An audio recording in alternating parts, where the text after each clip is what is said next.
إلا بالله عليكم أسألكم سؤال، ما هي المشكلة بين الدكتور غازي القصيبي ومشايخ الصحوة؟ سؤال واحد يعطينا بالله، إيش المشكلة؟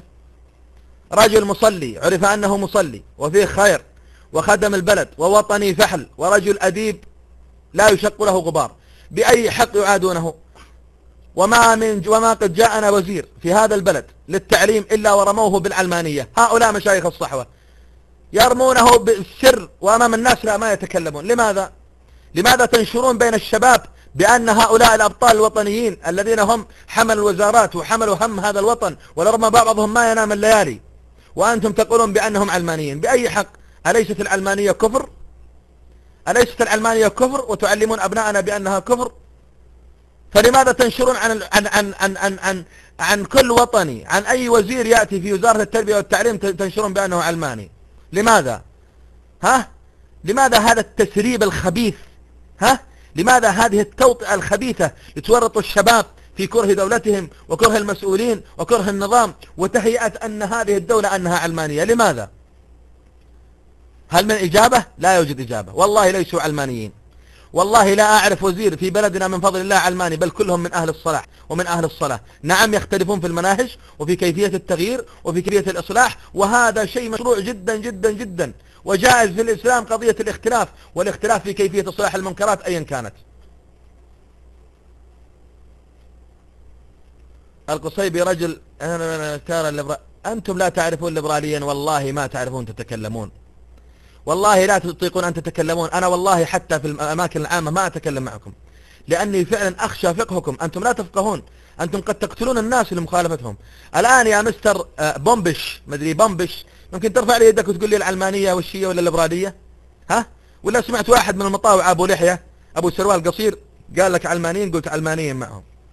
ممكن تقول لي الآن وش العلمانية وش الليبرالية، وتفهمنا يا حضرة الفاهم الذي تفهمت من مشايخك أنه ليبرالي، كيف طبقتم عليه أنه ليبرالي؟ كيف تطبقون على رجل مسلم يصلي مع الجماعة ورجل فيه خير ورجل عرف بالإسلام وبالحج وبالصيام وبالزكاة أنه علماني؟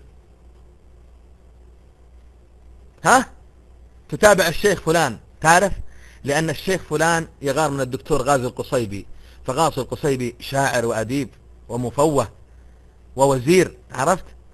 وزير ورجل صاحب، رجل له باع في الدولة. وهذا من الحسد عليكم من الله ما تستحقون. الحسد أكلكم أيها الأبغاض، فأردتم أن تنشبوا الأمة في مشاكلكم الشخصية. أنشبتم هؤلاء الشباب وأنشبتم الرأي العام بهذه القنوات بخروجكم فيها في رموز الدولة. لماذا؟ لتطعنوا في الدولة وتقولوا والله أنها ليبرالية علمانية. أليس هذا هو فكركم؟ أليس هذا هو فكركم؟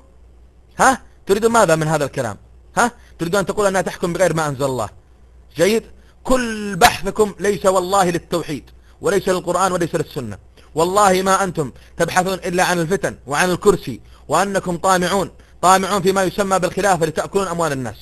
تريدون أن تستبدون بنا كما استبدت الكنيسة في أوروبا، لا أكثر ولا أقل. أنا لا أصدقكم أبدا في دعواكم للإصلاح عن طريق الحاكم أبدا، والله لست من المرجئة، وأني أدين الله بأن أفعال المرجئة وأفعال المداخل من أشر أفعال أهل الأرض. لكن أما أفعالكم أنتم يا صحويين، يا من أخرجتم الشباب إلى أفغانستان ثم تبرأتم منهم، أخرجتم شبابنا إلى أفغانستان. أرني بالله الآن كلمة للشيخ عايض القرني أو لسعد البريك أو للعبيكان في نصرة الذين في غوانتنامو، ماذا فعلوا لهم؟ سؤال ممكن أم تستحون من الإجابة؟ ماذا فعلوا للشباب الذين في غوانتنامو؟ ممكن إجابة؟ لا يوجد إجابة. هذاك الشاب الذي خرج عمره 17 سنة 18 سنة وجلس 20 سنة هناك في أفغانستان، ثم أخذه الأسر أو عمره 30 وأخذه الأسر، أصبح عندكم تكفيري، صح؟ تبرأتم منهم، نسيتم، ذهبت كل هذه القضايا، انتهت.